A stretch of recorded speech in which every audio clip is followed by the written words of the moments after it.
Bonjour à tous, je vous retrouve pour une découverte virtuelle d'un des chefs-d'œuvre du Grand Cursus. Aujourd'hui, c'est dans le département Moyen-Âge que je vous invite, et plus particulièrement au début de cette section. Et l'objet que je vous propose de découvrir ensemble aujourd'hui, c'est ce diptyque, un double panneau peint sur ses deux faces, offert vers la fin du XVe siècle par Henri de Palude, chanoine à la cathédrale Saint-Lambert. Alors, Henri de Palude, c'est lui.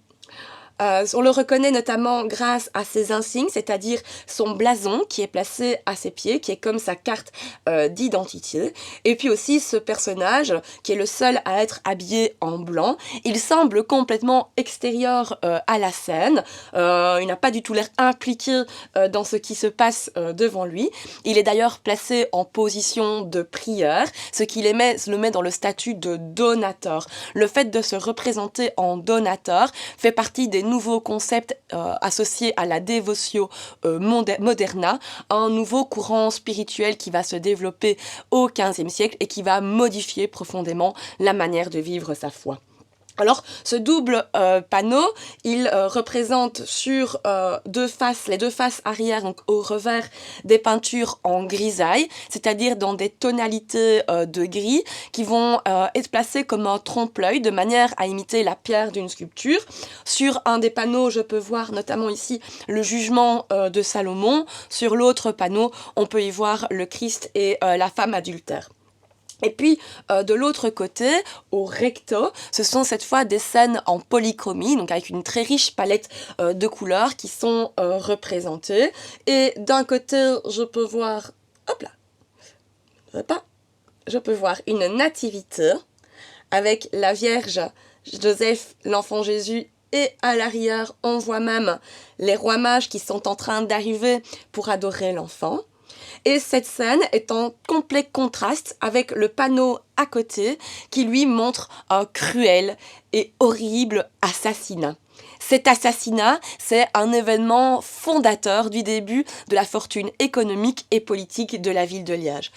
J'y reconnais notamment un personnage, celui-ci, coiffé d'une mitre, c'est-à-dire un couvre-chef qui est révélateur de sa fonction d'évêque.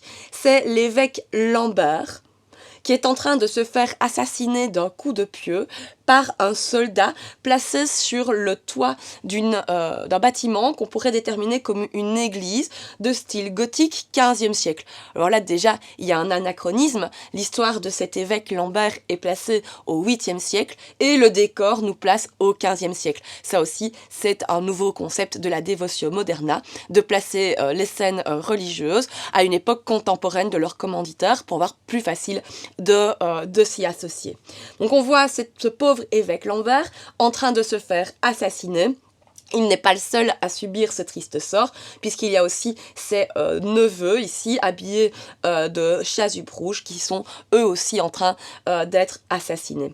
Alors cette scène d'assassinat, comme je l'ai dit, elle est fondatrice pour la fortune historique de la ville de Liège. À l'époque, Lambert est évêque de Tongres et Maastricht.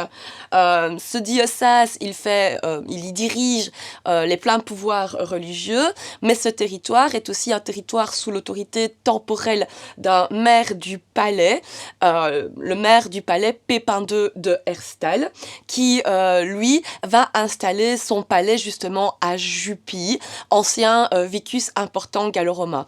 À l'époque, Liège n'est qu'une petite bourgade, une zone totalement rurale, où l'évêque a installé un petit oratoire où il se retire pour la prière.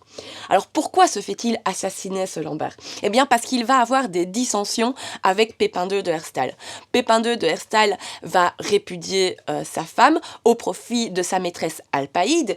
Il va demander à Lambert de le marier à sa maîtresse, et Lambert, qui était réputé pour sa droiture, pour sa foi, va refuser ce mariage, ayant eu vent d'un enfant qui serait né hors de ses liens sacrés. Ça va mettre évidemment Pépin II de Herstal extrêmement en colère, et il va commanditer l'assassinat de Lambert à Dodon qui n'était autre que le frère de sa maîtresse Alpaïde. Alors que Lambert est retiré dans son petit oratoire à l'emplacement de l'actuelle place Saint-Lambert avec ses deux neveux, les hommes de Dodon viennent l'assassiner.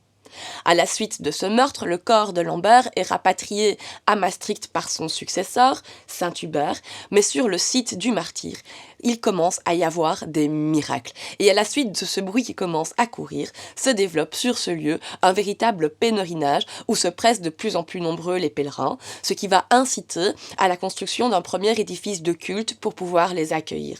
On y réimplante également les reliques du saint dans une crypte. Ainsi, toute une vie religieuse et économique va commencer à se développer autour de cet édifice de culte. On va d'ailleurs y installer la première cathédrale Saint-Lambert et Liège va devenir le nouveau chef-lieu du diocèse, mais aussi le chef-lieu d'une principauté, la principauté de Liège, sous l'autorité du Saint-Empire germanique, autonome, avec à sa tête un prince-évêque. Et ça, on y reviendra la prochaine fois. D'ici là, en attendant qu'on se retrouve, prenez soin de vous, prenez soin de vos proches.